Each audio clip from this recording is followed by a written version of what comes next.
Taste the Daily.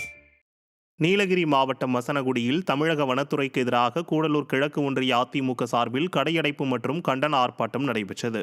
Gudalur தொகுதிக்குட்பட்ட பகுதிகளில் மக்களுக்கு எதிராக சோதனை சாவடியில் தேவையற்ற கெடுபிடிகளை மேற்கொள்வது, வாழைத்தோட்ட பகுதியில் குடியிருக்கும் குடும்பங்களுக்கு மின் இணைப்பு வழங்க வலியுறுத்துவது மற்றும் வீடு இல்லாதவர்களுக்கு வீடு வழங்குவது உள்ளிட்ட பல்வேறு கோரிக்கைகள் வலியுறுத்தப்பட்டன. அதிமுகவினரின் இந்த ஆர்ப்பாட்டத்துக்கு ஆதரவாக மசனகுடியைச் சேர்ந்த வணிகர்களும் கடைகளை அடைத்து ஆதரவு தெரிவித்தனர். இதில் கூடலூர் அதிமுக சட்டமன்ற உறுப்பினர் பொன் ஜெயசீலன் உட்பட கழக நிர்வாகிகள் மற்றும் பொதுமக்கள் பலர் பங்கேற்றனர். வீடுகள் கட்டும் திட்டம் பற்றிய தமிழக அரசின் ஆவணப்படம் எடுக்க அரசு அதிகாரிகளே மின் திருட்டிற்கு துணை நின்ற சம்பவம் பெரும் பேசுபொருளாகவே மாறியுள்ளது. தமிழக அரசின் கலைஞரின் கனவு இல்லம் என்ற புதிய திட்டத்திற்கு விழிப்புணர்வு ஏற்படுத்தும் வகையில் பிரபல நடிகை வடிவுக்கரசியை வைத்து கும்மிடிப்பூண்டி, ஏஎன் குப்பம் உள்ளிட்ட பகுதிகளில் ஆவணப்படம் எடுக்கப்பட்டு வருகிறது.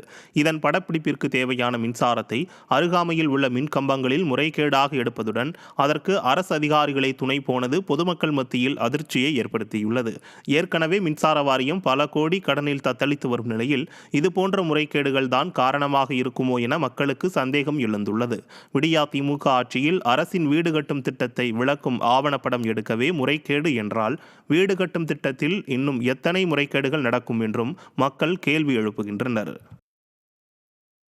சென்னையில் பெரும்பாலான இடங்களில் மழைநீர் வடிவதற்காக வைக்கப்பட்ட தடுப்பு கதவுகள் பயன்பாட்டிற்கு வராமல் துருப்பிடித்து கிடப்பதாக பொதுமக்கள் குற்றம் சாட்டுகின்றனர். கடந்த 2021ஆம் ஆண்டு மழை வெள்ளம் குடியிருப்பு பகுதிகளை சூழ்வதை தடுக்கும் விதமாக 100க்கும் மேற்பட்ட இடங்களில் தடுப்பு கதவுகள் அமைக்கப்பட்டுள்ளன.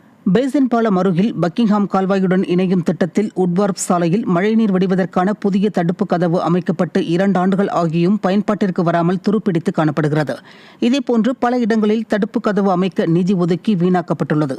இதனால் நிர்வாகத்திறனற்ற ஸ்டாலின் அரசு புதிய தடுப்பு கதவுகளை பயன்பாட்டிற்கு கொண்டுவர பொதுமக்கள் கோரிக்கை விடுத்துள்ளனர்.